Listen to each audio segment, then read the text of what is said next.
Minus 60 seconds and counting. We passed T minus 60. 55 seconds and counting. Neil Armstrong just reported back. It's been a real smooth countdown. We passed the 50-second mark. Power transfer is complete. We're on internal power with the launch vehicle at this time.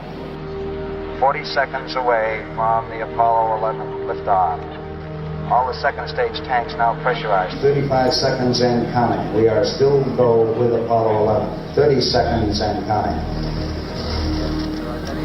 Astronauts report it feels good. T-minus 25 seconds. 20 seconds and counting. T-minus 15 seconds. Guidance is internal. 12, 11, 10, 9. Ignition sequence starts. 6, 5, 4, 3, 2, 1, 0. All engine running.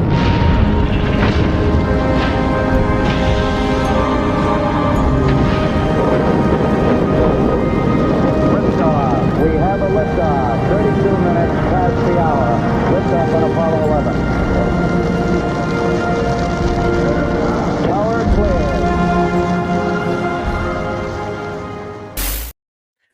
Hello and welcome to the Bullpen. As always, I'm James Roy, and with me is Tom Chavarria. Tom, how are you doing today? I'm good. It's a Thursday, so it's kind of like that weird middle ground where it's like you're kind of done, mentally living up the hype from the last week and like really anxious going into the next week. I really feel like it's a big game. It shouldn't be. This team shouldn't scare you, but they've got some pieces. They've got some players. You never want to overlook anybody. You work so hard beating so many good teams. I just really want them to go out and do what they're supposed to do on Sunday. I think you hit the nail on the head. I mean, we're kind of coasting down from the high. The Texans social media team has been on one pretty much all week ever since the Texans beat the Chiefs, but kind of coasting down from the high, looking ahead. And the big stat that sticks out to me is that Jacoby Brissett is 5-1 against the Texans. And he has looked, I think, far better than Kyler Murray did all season. He's made that team look a lot more formidable. We have to keep in mind that this is a team that's run by Jonathan Gannon, a more defensive-minded head coach. Whether or not he has the talent on defense to really stand in the way of what is a progressing, improving Texans offense is yet to be seen. But I do agree. I mean, it should be an easy matchup. I mean, I don't like saying that because it feels, I'm gonna knock on wood here, but I don't want to underestimate an opponent the Texans have. So I think we're in a good sweet spot to talk about both ends of things. Before we get started, I don't know if you've seen that video circulating from the Texans social media team of C.J. Stroud, leaving Cal McNair hanging, and then they posted the video.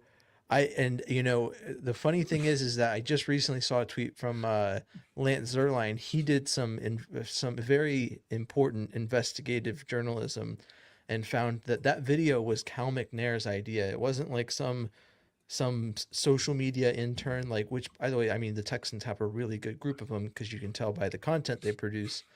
But it was Cal McNair himself was like, "Hey, this would be a really cool video. I'd be down to do it." And I thought it was funny. My favorite moment was when he goes to high five. It was like early on in the video, goes to high five the one dude, and the guy goes, "No, that's for CJ." I'm like, oh God. What are your thoughts on that video, just to break the ice before we get started? I definitely did not know. I was like right now years old when I learned that was Cal McNair's idea, which makes it even better because he was kind of like back away. Like he tried to make himself disappear, if you could do that for a bigger dude. And when he did a really good job. Like Cal's got some acting chops, he like made himself like kind of like invisible amongst the crowd so that he would get, past. Because I really feel like I don't think CJ missed him like on purpose. If he knew it was Cal McNair, I think CJ missed him because, it's just another dude and he was just a little far back. Like it was well played all the way around. Well, and I'm not sure if he did it on purpose, like purposely tried to get missed, but like after CJ missed high-fiving him, the video circulated, and like Patrick Storm was the first one that I saw post about it. But it was a different guy who because the video they use in that video is like someone using their phone to film the TV screen as it's happening. And I think I would guess that Cal came up with the idea after that kind of went viral, because it was like 3 days later that they posted it. They're like, Cal's literally been waiting for this high five for 3 days. I think at the beginning of the video, the girl's like, he still hasn't gotten the high five. But I mean, kudos to him. There were some people that thought it was Hannah's idea, which has been a common theme, where people are like, "Oh, Hannah McNair is the source of all things good with the Texans." So I mean, bravo to you, Cal. Before we really dive into the discussion, just up front, if you're watching, if there's anything you want us to talk about, this is live for a reason, so you guys can interact with it. So whether you're on Instagram, I'm monitoring the Instagram chat. We got, Twitter, YouTube. If you want your comment to show up on the screen, Twitter and YouTube are the best places to be for that. We try and get through every comment and make sure that we cover what y'all want to talk about, because that's kind of the point of being live right now. But without further ado, let's dive into the Chiefs matchup first. What is your big takeaway from that matchup? Just broad strokes. We'll start there. I mean, you started the show with Jacoby Brissett's 5-1 against the Texans. And for me, I guess part of that, and part of like a theme that's kind of been, this season, they've been slaying dragons all season long. Can't go to Baltimore, get a win. Regardless of the situation, they went into Baltimore and got a win. Can't beat the Chiefs in Arrowhead. Went into Arrowhead, got a win.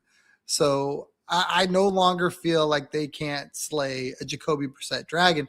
And for me, like, to go into Arrowhead knowing that the Chiefs felt like their life was on the line, and to battle a little adversity, like the race out to a lead, and then all of a sudden they come back, they got the stadium rocking, they got momentum, and they bowed up and fought back and got the win. Like, those are things championship teams do. And to see the Texans kind of like mature in that way, to not wilt, to be able to go, nope, we're gonna play now, and we're gonna get it done, is really big. Because last year maybe the Texans lose that game. 2 years ago they're definitely losing that game. And for this team to figure out a way to get it done, and just really make one of the best quarterbacks of all time, you could say, look very, very, very pedestrian, is so impressive. And you just get more national media talking about this Texans defense. And it's like, they're now showing up to the party that we've been having since, I don't know, week 3, maybe. And we knew this was the kind of defense they were going to have in the preseason, but we're really seeing it, just full flight. And I'm running out of words to describe how great this defense is, because there's just, historic is now being thrown around a lot, and rightfully so. Yeah, and I like that you say, like, their back was against the wall. I think a lot of people so far this season, the common theme I've seen is there's a lot of people that will look at the wins the Texans get and they'll be like, here's a reason why that's not impressive. Here's a reason why that's not impressive. And what you have to understand about this one is, yes, the Chiefs are 6-6, but they're a talented team that is literally fighting for their playoff hopes. A rat that's backed into the corner will do anything to get out of that corner, even to the detriment of itself, which is what we saw happen. The Chiefs sort of imploded as they started to gain the momentum back, because, and not to take away from what the Texans defense did, the Chiefs offense was also just kind of falling all over itself. The Texans defense took advantage of that. So there's a lot to unpack there, but I think the big thing is that in this big moment, the Texans needed a win. The Texans were going into Arrowhead, a place they've never really, they haven't had a lot of recent success, and they went in and got the win that they needed to get. And I don't feel like I was particularly stressed. Like, there was like a point where I guess it got pretty close. Like, the third quarter was a tough watch, but overall I felt like it was a really good game. And one of the talking points that I've been, pushing on Twitter this week is that CJ Stroud had a really good game. I think that a lot of people look at the game that CJ Stroud had, and they look at the third quarter and they say that was a bad game. And those same people watched Davis Mills play like absolute crap for 3 quarters against the Jaguars and they go, but he's the savior of the Texans. He's better for the Texans because he had a really good fourth quarter and managed to propel the Texans to one of the biggest comebacks in their history in order to beat the Jaguars. You can't have it both ways, right? Like I think that the game Davis Mills had against the Jaguars, while it wasn't completely from start to finish a great game, was a good game for him. And I think that the game that CJ Stroud had, in spite of a really rough third quarter, was a really good game for him. I think that um, one of the fallouts, one of the downfalls of him having such a great rookie season is that every time, and let's look back at what he did against the Cardinals in his rookie season. 300 yards, 2 touchdowns. I remember a lot of the talk at that point being about the 3 interceptions he threw. It was the first game where he really had a rough go of it in terms of turnovers.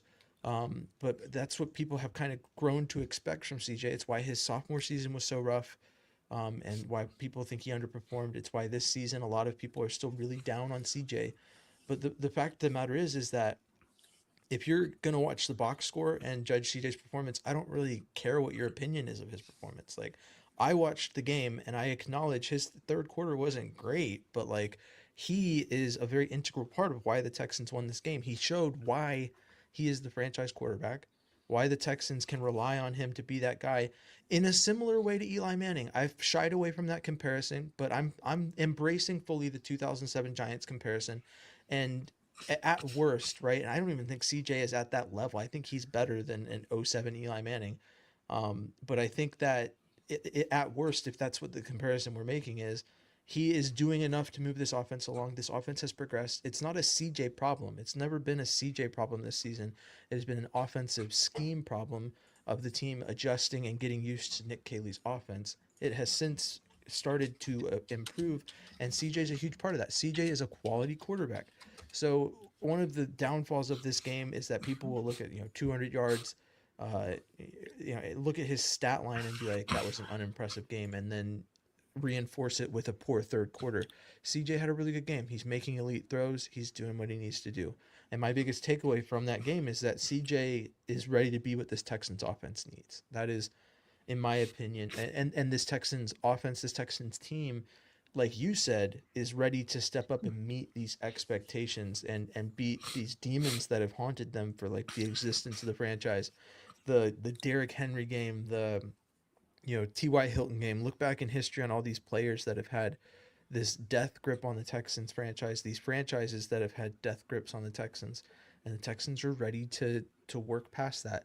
Do you have anything to say to my answer? I felt like you had something to say to my assessment of CJ's performance. I mean, I got a lot actually.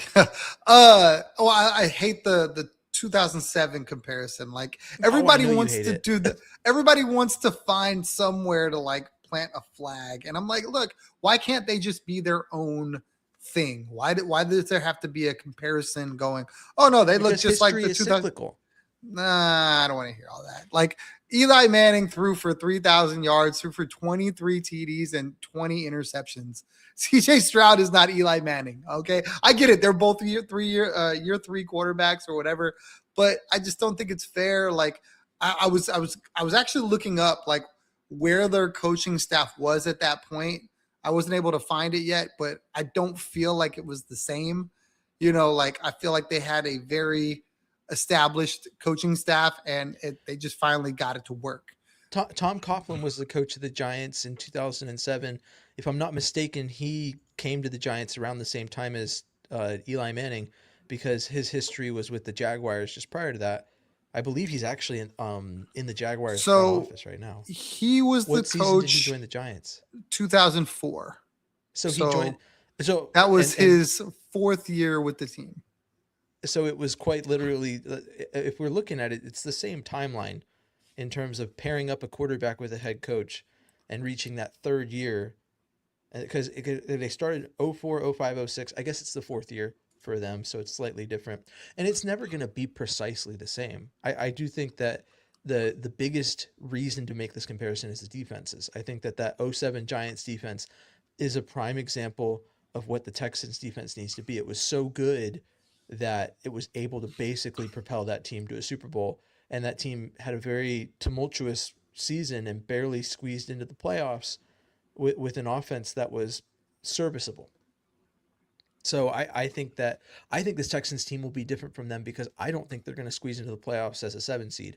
That was a core part of the comparison for me early on, but with the way this team is playing, I'd have trouble believing they don't squeeze in as a 3rd seed. Like I think that's where I'm slotting the Texans at. And depending on how the rest of the Broncos and Patriots seasons go, the Texans are in a position to potentially be able to move ahead of one of them. But I'd say I don't have a lot of confidence in that. I do have a lot of confidence that the Texans can be the 3rd seed, because for once, and let's talk about this. For once in the past like 2 decades, the AFC South is not the poster child of conference that is literally just getting a team in because conferences are required to have, or divisions that are getting a team in just because divisions are required to send a division champion to the playoffs. Like the AFC North is in shambles right now. And the Texans, if they can win the AFC South, will be able to take advantage of that and be not the 4th seed for the first time ever. That's the only way they've ever made the playoffs is as the 4th seed. So crazy to think that they could do that. But I mean, I can see why you don't like the comparison. Because it's not precise. It's not an exact comparison. Well, no, I don't feel like the strength of schedule was that good. I think like here's the difference. The Texans have been good, I think, since week 3. Really, really good. It's not like a Giants team that got it together last second, snuck into a wild card, and then got hot. Like this defense has been really, really good since week 3. Like, and there's an argument to be made that they were really, really good weeks 1, 2, and 3, and just had zero offense. Like I was there week 1. I can tell you they were very good week 1. And that's my point. So when you compare them to the New York Giants, who had a horrible strength of schedule, weren't very good, found a way to get in, and then just got hot, versus a team that I think is going to go into the playoffs as one of the hottest teams in football, it's just not fair. And I get it. You can't necessarily reach out and grab a past team that looked like that. Some people are going to go to like Baltimore or whatever. And the biggest I thing don't think that's fair either. Not like any other team is the fact that they started 0-3, and the only other team that's made the playoffs after starting 0-3 is a 2018 Texans team that is nowhere near as good as this Texans team. Exactly. And that's my point. That's why I'm like, look, this team is unlike anything else. And to go and try to reach and grab, I mean, let's be honest. The Giants had to face what was arguably more, in my mind, like the Texans going into the playoffs, this one-way freight train, and nobody wants to play. I don't think anybody was going, you know what? I don't know about the Giants. I don't want to play them. They got really hot and just did really well in the playoffs. To be fair, the Giants also got really lucky in the playoffs because I believe, if I'm not mistaken, that was the year that Tony Romo was the holder and missed the hold, or that could have been against the Seahawks. I don't remember who the Cowboys were playing when they gave it up. They may have given it up to the Giants. I don't remember. My memory's a little foggy on which year all that happened. But we got a few comments in the comment section. Brandon Halam, OG Texans live stream comment section contributor, is in the house giving us some good stuff. Did they ever find out who was driving that bus that hit Rashee Rice on Sunday night? Yeah, Jalen Petrie. I think they did. I mean, they're not going to suspend him or arrest him, which is very similar to Rashee Rice's situation. There's a lot of comparisons to be drawn on Rashee Rice's life and how it has come full circle in that game. Jalen, did you see the NFL memes post where it was like, wow, Rashee Rice finally knows what it's like to be hit at a high rate of speed and have someone flee the scene immediately? Did you see, I think it was NFL Films that did like a thing where they showed, what's his name? The monster from the Chiefs D-line. Chris Jones sees the hit. Yeah, he's like, oh my God, like he's on the sideline, like he watching Rashee Rice get blasted. He's like, wow. I know, because I'm pretty sure it was, man, I can't remember. One of the radio hosts in Houston, Sean. I'm trying to think. I can't remember his last name. Bijani? Is it? I think I may be thinking of the wrong person. Oh, he's bald. It's Payne. No, Pendergast. Sean Pendergast, right? Okay. Yeah. I think he's the one who quoted it and was like, "Look, here's the biggest defensive lineman on the other team reacting to a perfectly legal hit." I Mm. was like, "Yeah, it's a brutal hit, but I think maybe it might have been a little bit of an overreaction considering it was very legal." There was a former Chiefs player that was like trying to argue that it wasn't a legal hit. I was like, "Dude, we get it. You want your former team to win, but like, let's stay within reality here." Yeah.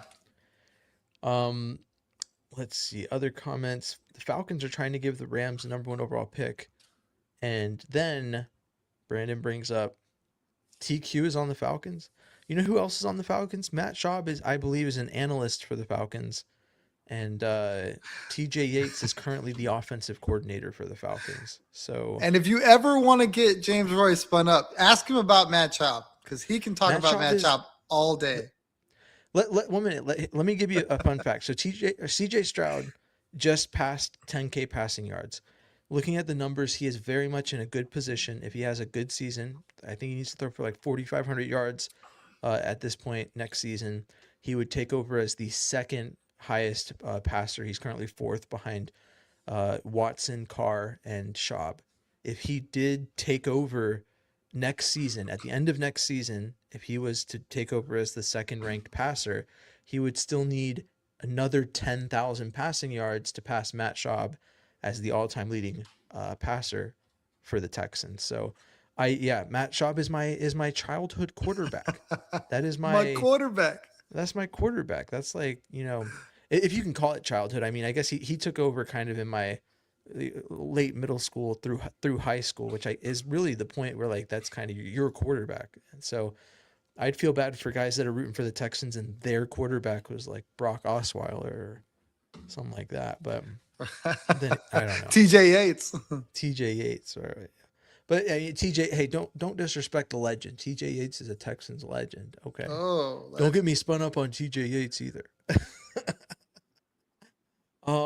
But yeah, TQ's on the Falcons. Let's see. It says, I want Chris Jones tested for PEDS game because he hasn't played like that all year, right? I felt like there was a lot of people saying Chris Jones was washed, and I felt like he stepped up and played.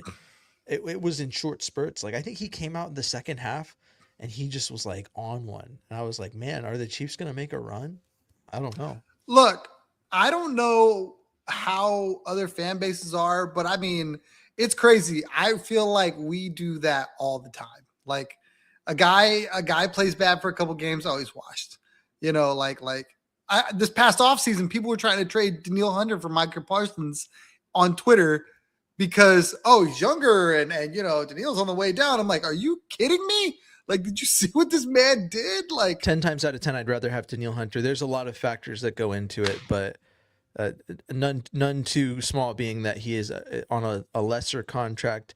He is a more of an effort player, and there's a lot of things about Micah Parsons that don't exactly appeal to me over Daniil Hunter, and that's played out, I think, over the course of this season. So it's not surprising that the Texans stuck with him.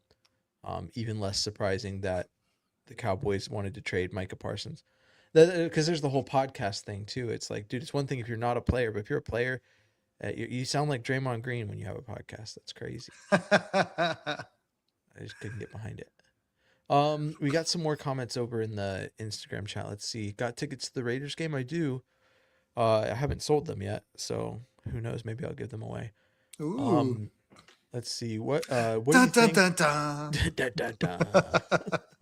What do you think we should do, and what we will do to propel our offense in the right direction next season? I'd like to start by saying, and I think I've pretty effectively communicated my stance on the offense. I think it's going in the right direction right now. But I'll go first. I think that the big thing that needs to happen, the running back room is obviously kind of shaky. I think that to throw anything more at the wide receiver room would be a huge misallocation of assets. That's to say, I think you could cut weight in the wide receiver room and get better if you just moved on from Christian Kirk.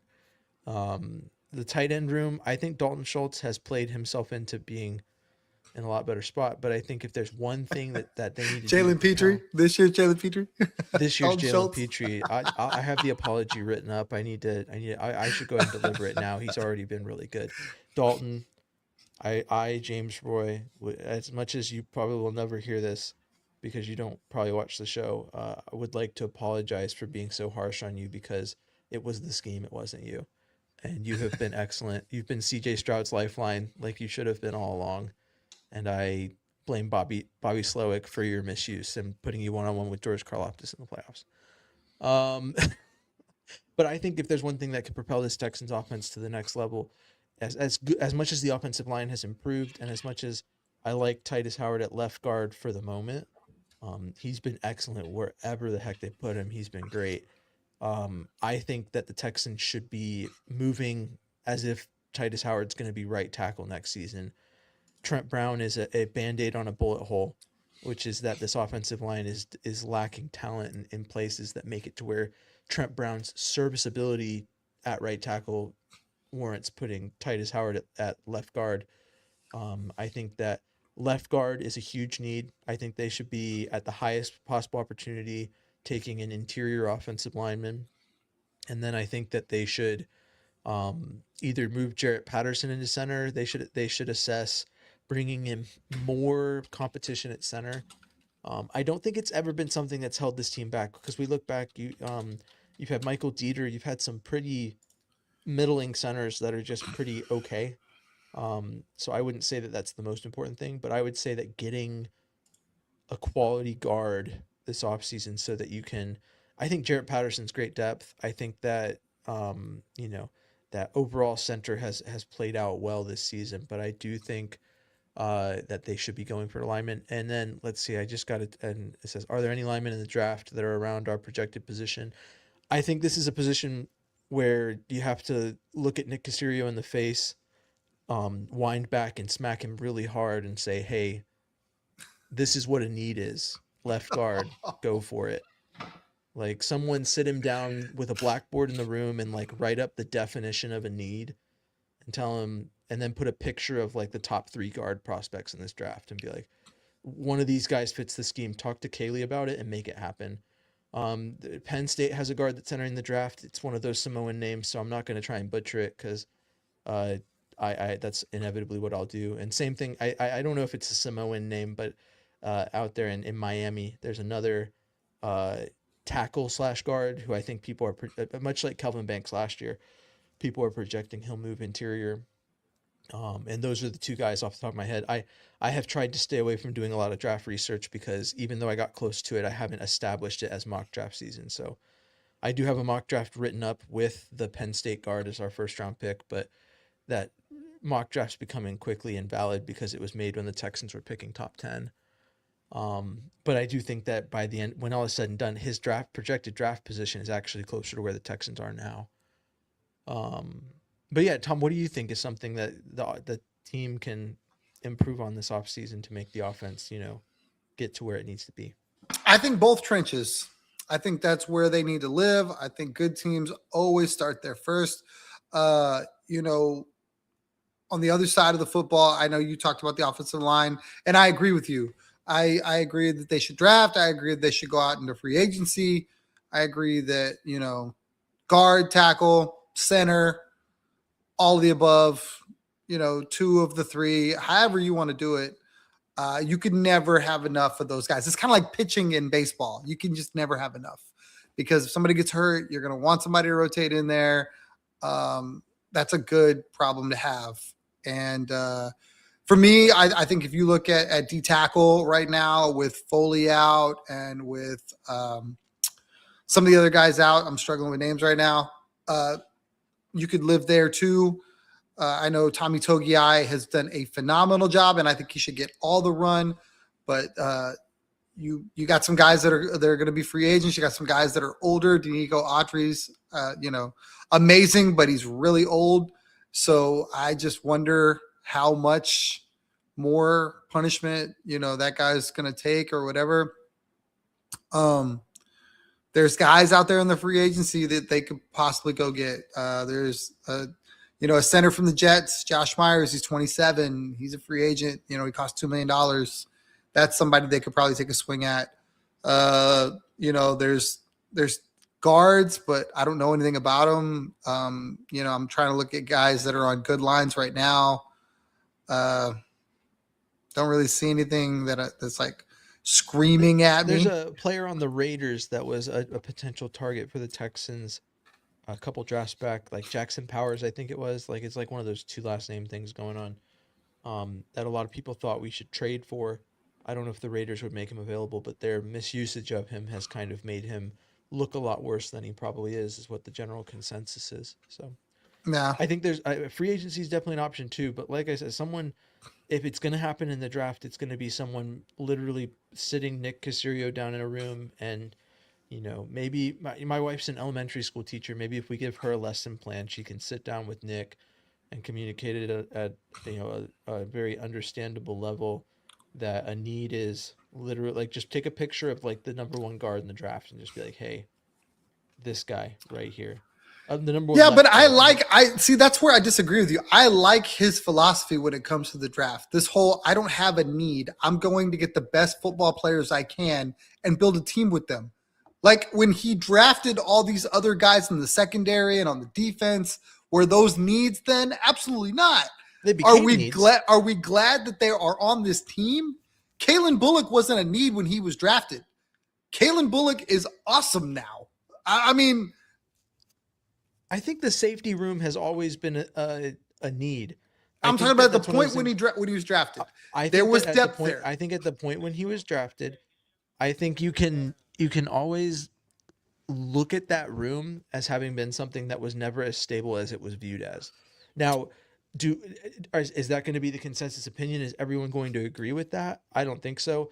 I think that Nick Caserio was moving that way because he and I probably didn't take a lot of arm pulling from D'Amico. Like D'Amico probably also was like, this is what we've got. There's never been a lot of depth at that position. MJ Stewart has performed exceptionally, but he has really been the only depth. And so I agree with you. It's been a top heavy position, but every time they've drafted safety, it's always been a valid need in terms of the depth that was needed. And because the top half has eroded, now Nick Caserio looks really smart because he's really packed in the depth with guys who could step up and play. But I mean, even now, even with Kalen Bullock, even with Jalen Petrie, which by the way, as much as I've talked down on Nick Caserio's ability to draft offensive line, the entire secondary has been built by hand by Nick Caserio. You can obviously attribute some to Miko Ryans to that because they work in a collaborative effort. But as the general manager, that is a position he has entirely had his hands in, and it is probably one of the best positions in the entire team. Even with the roughness that safety has had, the defensive backfield has been excellent. So, but I agree. And you dog the line, but I think Ursary a keeper. I think he did well with Ursary. I think Ursary's a keeper, but I think that Juice Scruggs was drafted in the second round to play center for this team, and he's currently not been trusted to play. He's been moved around and has not been trusted to play any position for this team. I think that I don't even know if he's a solid depth piece. He's the depth that this team has. I've always viewed Jarrett Patterson as solid depth. Jarrett Patterson was drafted in the 6th round of that same draft. So he has his hits, but the question is, if we go back in that draft, I bet I can look at a few players that were drafted around that point or just thereafter, Juice Scruggs, and I can go, can do that. Hindsight's always 2020. Hindsight is 2020, but the problem is that there's not a lot of other positions Caserio's drafting where I'm going, man, I wish he wouldn't have drafted that guy who was there around that point. Whereas every time that Nick Caserio drafts an offensive lineman, it's hit or miss on whether or not I believe I honestly, I might go back and look at it. Like, I really should go back and look at that draft and see who was available there. And other points, it makes you question picks of his that were very valid. Like taking Jaden Higgins and Jalen Knoll, very valid picks. I think those were 100% the right picks to make there. But because of how bad the left guard position looked all season, the number one talking point from anyone, I think I brought it up a few times, was that there was players at left guard. He plays for the Lions now. I can't remember his name off the top of my head, but there was a Georgia guard that everyone and their mother that was a Texans fan wanted the Texans to draft, and he's looked really good this season. And the Texans did not take him. They went with two wide receivers in that stretch, and he was on the board the whole time. And you go, why weren't we looking at him? He was literally a Tate Ratledge. There we go. He was literally the best guard available for that stretch. It was a known fact the Texans needed that. But Nick Caserio, I guess, had decided in the offseason that signing, Laken Tomlinson, who is now not on the team, and amongst other interior offensive linemen that he picked up was, and I mocked him to the Texans all year too, Amos. But I mean, those are the things that make you question that thought process. But I have been a champion of the best player available method. But I think that I would view it like this. I know you hate when I make comparisons to the Astros because sometimes I'm not spot on. But I think that the best managers that the Astros have had in this run have been ones that are not purely analytics or not purely, I'm going to go with my gut. So like a lot of people's frustration with Dusty was that Dusty would be like, screw analytics. I in my gut, I know that this is the right decision, and it's worked for him and it's not, right? But I think that some people thought AJ Hinch was too deeply entrenched in this like analytics thing. But at the end of the day, the best manager in baseball, in my opinion, is someone who can look at the analytics and then, when it counts, make the right decision with their gut. And so I feel like Nick Caserio, maybe instead of adamantly claiming that he doesn't know what a need is, could maybe be more honest and upfront and be like, sometimes we draft for need and sometimes it's best player available. It really depends on what's there. Because I think that's really what's happening. I don't think that he's legitimately like, look, the best left guard in the draft is there, but we have higher value on this wide receiver. We're going to forego the guard. Like, I don't think that's what's happening in that room. That's exactly what happened. He said that as much. That's exactly what happened. And look, if you don't like that he picked Jalen Noel and Higgins, even though both of those guys have performed exactly like he needed them to perform because they were areas of need as well. And I don't know what to tell you. Yeah, we can sit here and say, oh, well, he should have just went heavy on guard. He should have just did that. This was more important. And true, Tate Ratledge was a guy that a lot of people had and might turn out to be a really good guard. True. No argument. What I will say is that I really like the two guys that he drafted. It's not like he went out there and drafted guys that are bums. I do believe they have roles on this team that are important. I think Jalen Noel's going to return a punt for a touchdown before the season's over. And I think Higgins is going to have a really good last 4 games of the season and be counted on down the stretch to make plays. Like, I agree. The offensive line is a work in progress. And I agree he could have probably done more. I also didn't know that what he did was going to turn out the way it did because he had a brand new offensive line coach in Cole Popovich who was supposed to be the whisperer. He was supposed to make guys better. This guy had studied under the master. I can't remember that dude's name. And Skarnecki. Yes, Skarnecki was the dude, and he turned average into great, and Cole was supposed to turn average into great.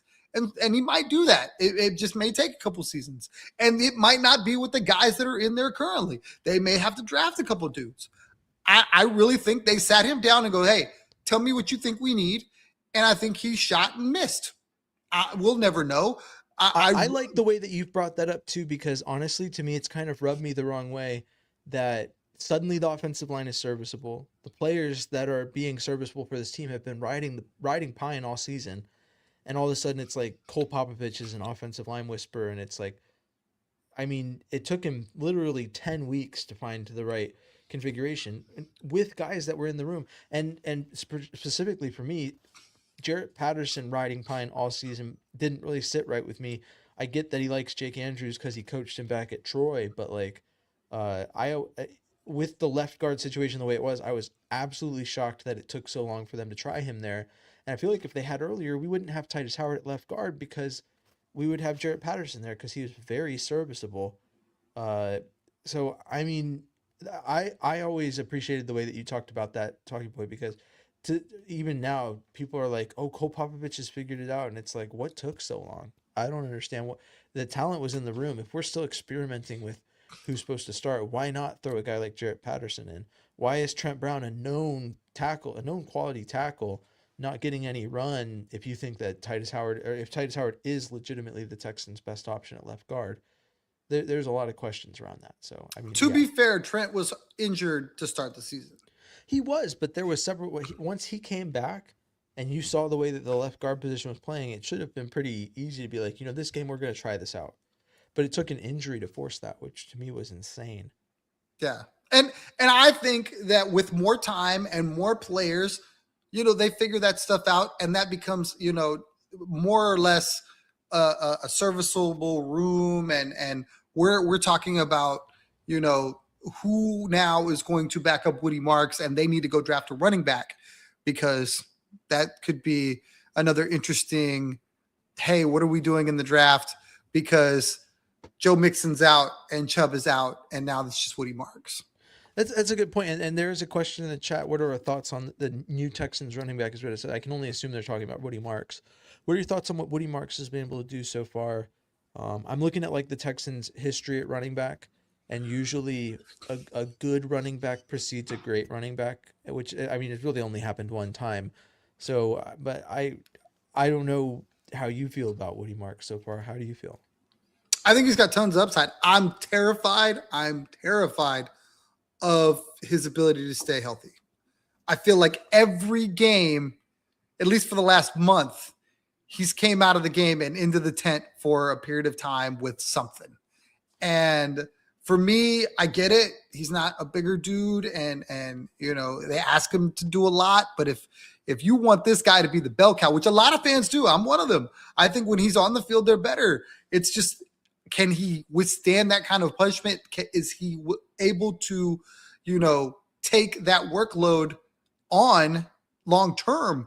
And so far, they've needed Nick Chubb to be a 50-50, 60-40 guy, because Woody hasn't been healthy through every game. Like, he's went out for, a quarter, then came back. And I mean, I really hope whoever they because I think Chubb is still hurt as at the time of this recording. Whoever they bring in, I hope he plays well, because I think they're going to need a third running back legitimately in that room down the stretch, and that'll be a topic that we talk about more, because right now it looks really thin.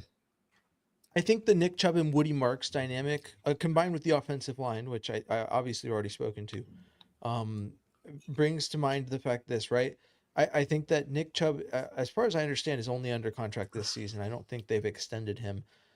But he's displayed what this running back room needs to look like. At its best, it's two running backs averaging, 4+ yards per carry that can alternate with each other, be used situationally, pass block, the whole nine. That's basically what the Texans are looking for in a running back.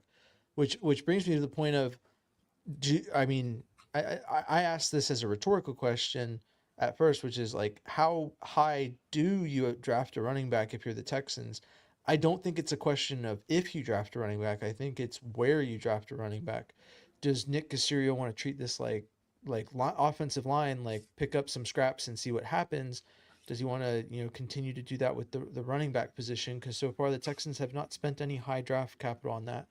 It has shown in the past to be effective for some teams, and it's shown to be the bane of other teams' existences.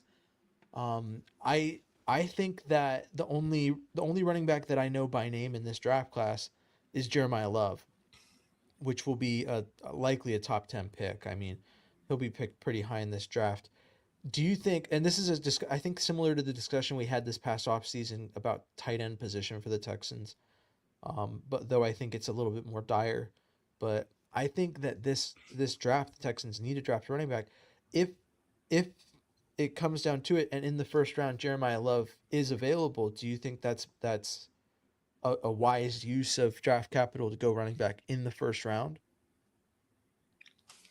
I don't know. I don't see any scenario based on what you just said that he'd be available. I'm just looking at Breece Hall out there as a free agent, as a Cyclone, and I just think you just go sign Breece Hall. But His alumni is literally the only reason I believe that the Texans could bring him in. And he would fit. And, he's still got some tread, I would think. There's a bunch of running backs out there, though, in the free agent market. J.K. Dobbins will be out there. Najee Harris will be out there. Breece is going to be, I think he's going to be 25. So, I mean, he's still incredibly young. you know, Kenneth Gainwell, who's looked really good in Pittsburgh here or there. He'll be out there. So they don't have to draft. There will be running backs out there. To be fair, have the Texans ever drafted a truly great running back? The best running back in their history is an undrafted free agent, and every other running back that's had a good season for the Texans has pretty much been not undrafted, but has been a major free agent acquisition. The only running back I can think of that has had a good season for the Texans as their main running back for an entire season that they drafted, are the only two I can think of is Dominic Davis. I can't remember what he changed his last name to. I know that he goes by. I thought it was Williams. I think it's Williams now or something. And then Steve Slayton are those guys, but I mean, the Texans have pretty consistently taken shots in free agency. Ahmad Green, Lamar Miller. They've had their fair share of attempts at getting a good running back after the fact. The problem for me is that truly great running backs are drafted by their teams, or at least are rookies, which is why obviously even though the Texans didn't draft their greatest running back of all time, he was signed as a rookie and had a chance to, and this is I guess something that people talk about a lot. I hadn't talked about a lot recently, but the fact that running backs in this league are like a commodity that every year feels like dog years in terms of how long you're going to have that running back before the wheels suddenly fall off.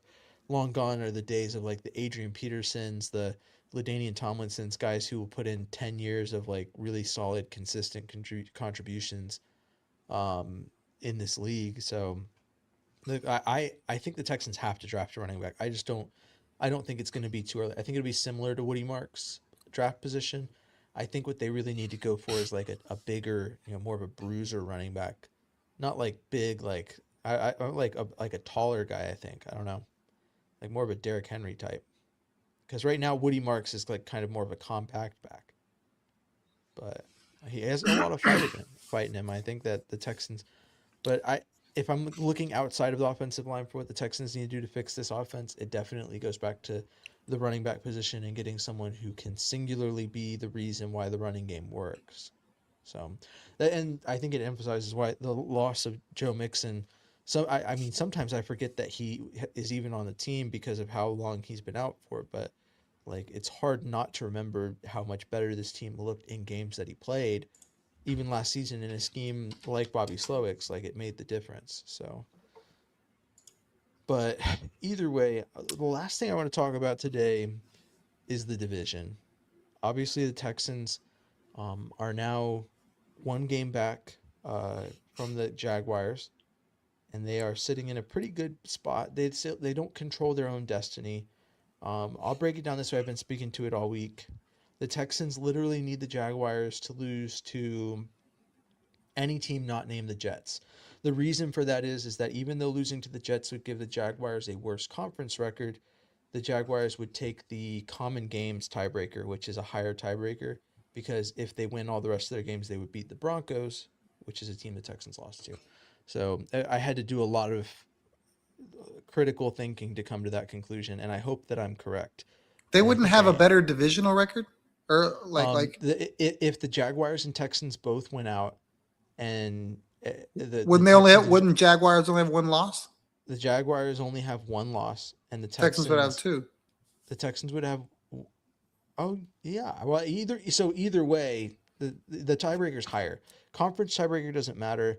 So if they lose to the Jets, I mean, I guess either way the Jaguars take the tiebreaker. They need to lose to either the Broncos or they need to lose to the Titans or Colts. That's what it's going to take to take back the tiebreaker. Once they lose one of those games, the Texans would take over on tiebreakers. So,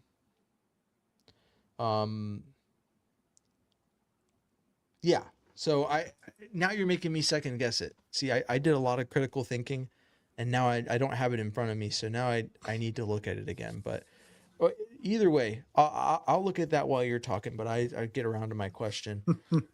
How do you feel about the Texans potentially taking the division? Do you think that there's a strong chance? Do you think it's very important at all at this point that they do it? What are your thoughts on that?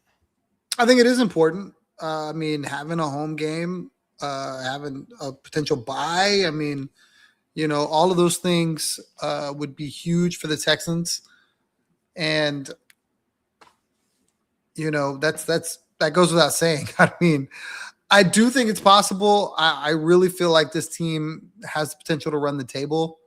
I really don't see a reason why they can't. And, they just need a little help to claim the division, which, who could have ever thought they would have been in this position, 6 weeks ago? I mean, we were, one loss away from James Roy ready to go mock draft, Mondays. And now we're not talking about mock drafts anytime soon.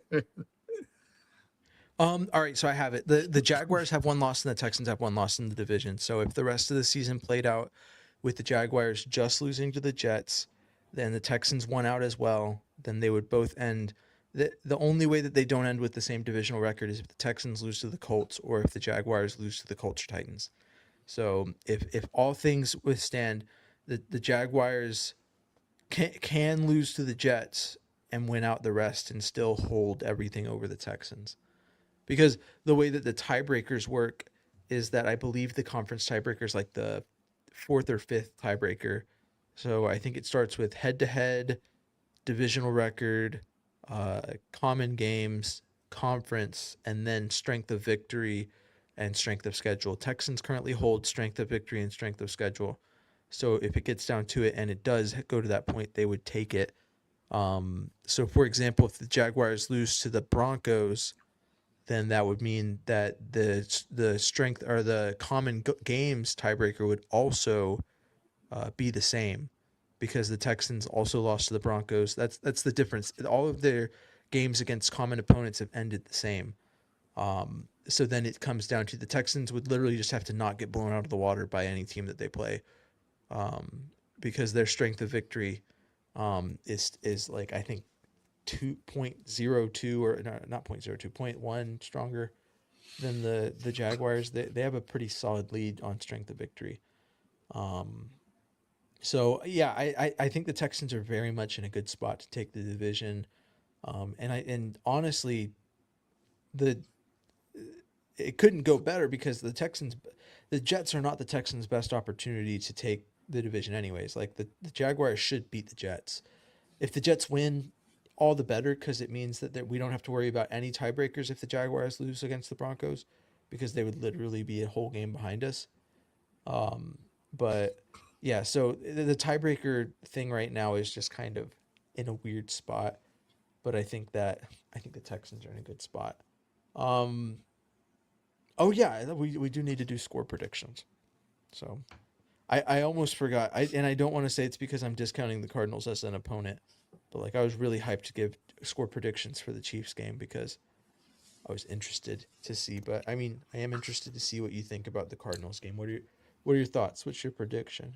I feel like it's going to be a little bit of a letdown game for the defense, and not like bad. I just think the Cardinals are going to come out and put together a drive, and they're going to put some points on the board that probably they wouldn't have put on the board in the third or fourth quarter, because that's when the defense tends to ratchet it up a little bit. I'm going to say 27-13 Texans. I think the offense really gets going in this game. I don't think Arizona can really stop anybody.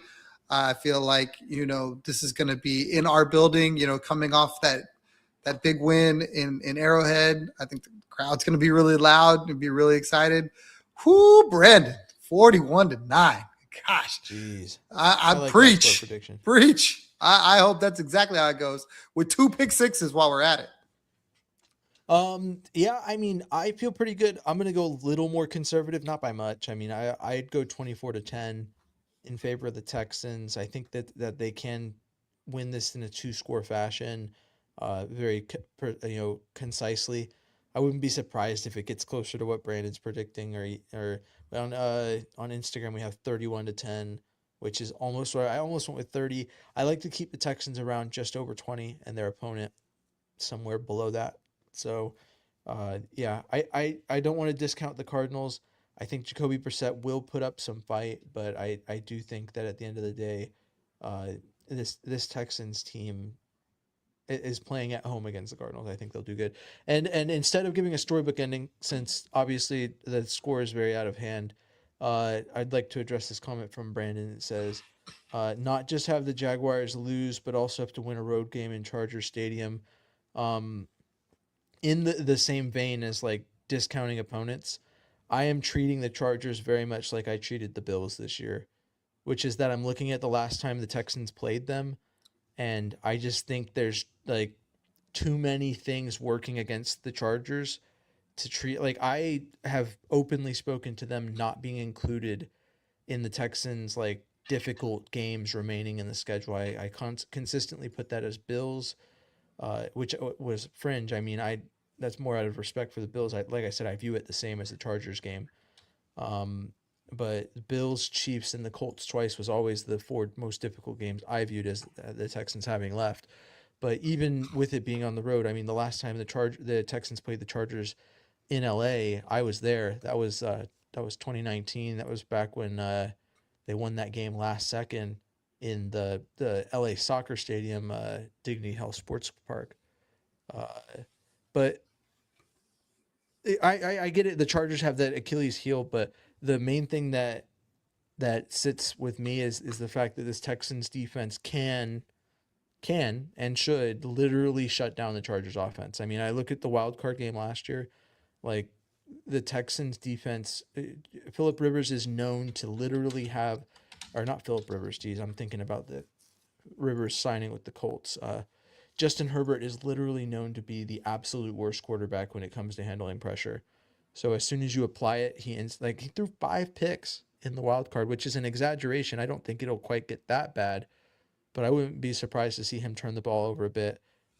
He struggled against the Eagles, and that's a team that's got a solid defense. I think the Texans have a better defense. So, So what do you got there?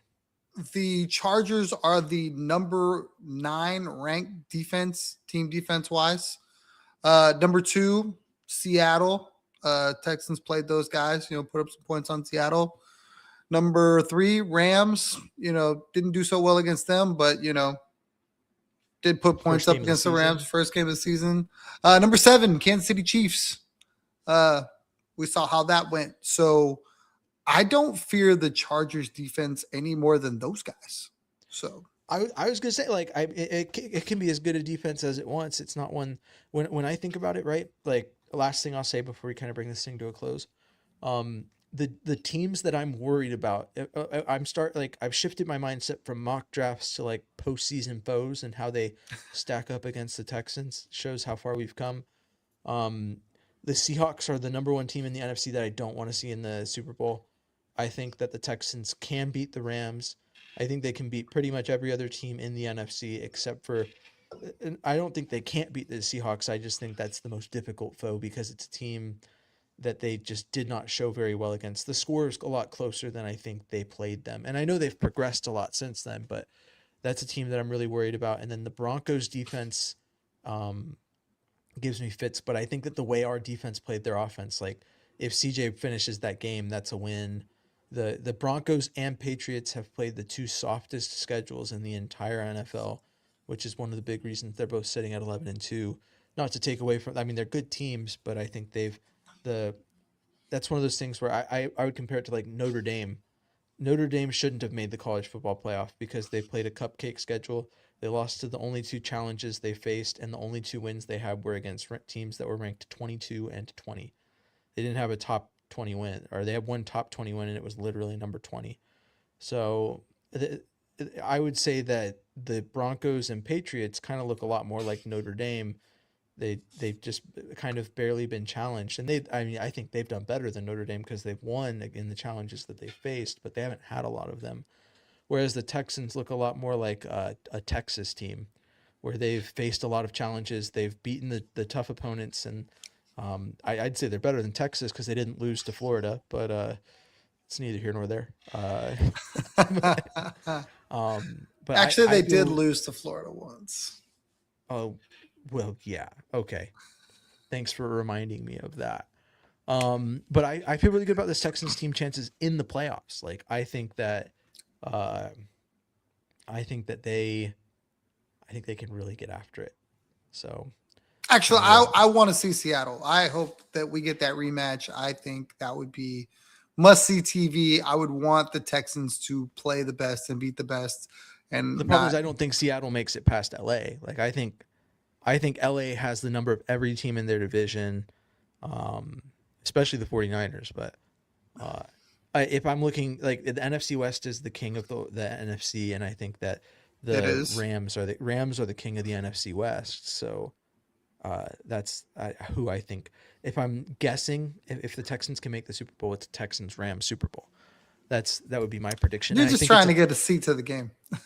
Oh, what? What are you talking about? The game's going to be in San Francisco either way. So yeah. Shout out to, I think the Texans fans of the year were in the Instagram chat for a bit, but they're going to be at that game, hopefully seeing the Texans play. That's hot. I might have to get Stressens on the horn, maybe fly out to Houston, put something together if the Texans play in the Super Bowl. He's talking about a watch party for the Chargers game. Right, everybody. A watch party for that. I plan to be there for that. I'm going to be on family vacation then, and that game's out here. I wish I could go to it, but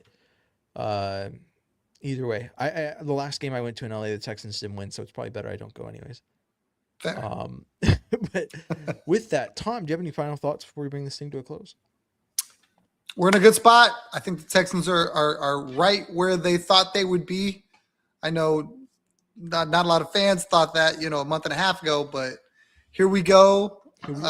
They take care of business, do what they got to do, and we gear up for a long playoff run, which I think preseason was the goal, and they still have that in front of them and everything that they wanted to do. So we're along for the ride, and I love it. My final thoughts are not Texans related. This week is Army Navy week. Go Navy, beat Army. I think I told you on the stream last week that I sent the jersey out to Roger Staubach, the Navy jersey, the new 250th anniversary one. And I'm happy to report that he not only signed it, he added a signed picture made out to my dad. So my dad's Naval Academy alumni. My whole rest of my family is also Cowboys fans, so he grew up watching Staubach play a lot. But so I got that signed and sent out to my dad for Army Navy week. So he was pretty happy to see it. The video of him receiving that, he was super happy that he got that. I'm happy that it happened because I didn't think that it was going to, but I blessed, I guess, to be able to see that happen. But yeah, like I said, go Navy, beat Army. Make sure you're tuned in for the number one rivalry in football. It was Texas A&M, but those 14 years of running away from it or whatever, that decade of running away from the rivalry by A&M kind of ruined that. I still think, the two most important games in my household growing up were Texas A&M, and Army Navy. So super stoked to be able to see that game. Hopefully I get 100 points from Navy and negative 100 from Army. So I know those uniforms are clean. Both of them. Dudes. Both of them are clean. Even the Army one, I've warmed up to that one, especially since I looked up that they're like based off of like the text from the Declaration of Independence. Like that makes it seem a little cooler. But the Navy uniforms are always clean. And I actually got myself one as well, so I'll be wearing that on Saturday. But yeah, thanks for tuning in. This has been a Texans podcast, a veteran-run Texans podcast, the number one in the entire universe and any extensions past that point. So as far as we know, no official stats on that. We're just guessing. I have been James Roy. You can find me at James Roy NFL wherever you get your social media. Tom is TC Tom1 on Instagram and Third Coast Tom on Twitter. And thanks for tuning in. As always, stay classy, Houston, and vamos Texans.